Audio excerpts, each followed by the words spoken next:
في مريض ضغط دم طبعا جاي يشكي من كحة جافة، كحة جافة بدون مخاط. فطبعا جرب جميع أنواع الشرابات وجميع أنواع الأدوية في الصيدليات، وجايني قال لي يعني جربت جميع أنواع، أعطيني حاجة خلاص يعني. فقلت له هل أنت مريض ضغط؟ هل تستعمل في أدوية ضغط؟ قال لي إيه أستعمل في أدوية ضغط. فطبعا يستخدم في الزينوبريل. الزينوبريل هو عبارة عن دواء من ضمن عائلة الايس انهبيتورز، اللي يضبطوا انزيم الانجيو الانزيم اللي يحول انجيوتنسين 1 الى انجيوتنسين 2. فهذا الانزيم نفسه يسكره، وهذا الانزيم مسؤول عن تحويل انجيوتنسين 1 لانجيوتنسين 2، ومسؤول عن تكسير مادة اسمها براديكاينين. المادة هذه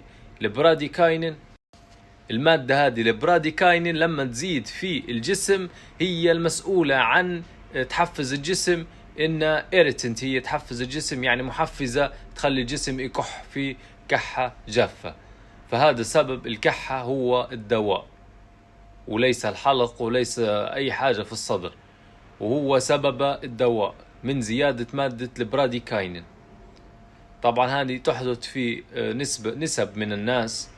طبعا كيف علاجها؟ نبدل المريض، يرجع للطبيب طبعا يبدله من ACE inhibitors، من هذه الأدوية إلى أدوية تسكر على الريسبتورز، يعني ما تشتغلش على الانزيم اللي يحول انجيوتنسين 1 الى انجيوتنسين 2، تشتغل على الريسبتور، تخلي الانزيم عادي ويكسر البراديكاينين براحته.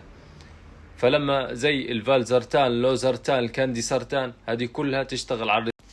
في أدوية تانية من هذه العائلة زي الزستريل اللي هو الزينوبريل، زي الزينوبريل قلناه، زي الكابتوبريل، زي الإينالابريل، زي الراميبريل.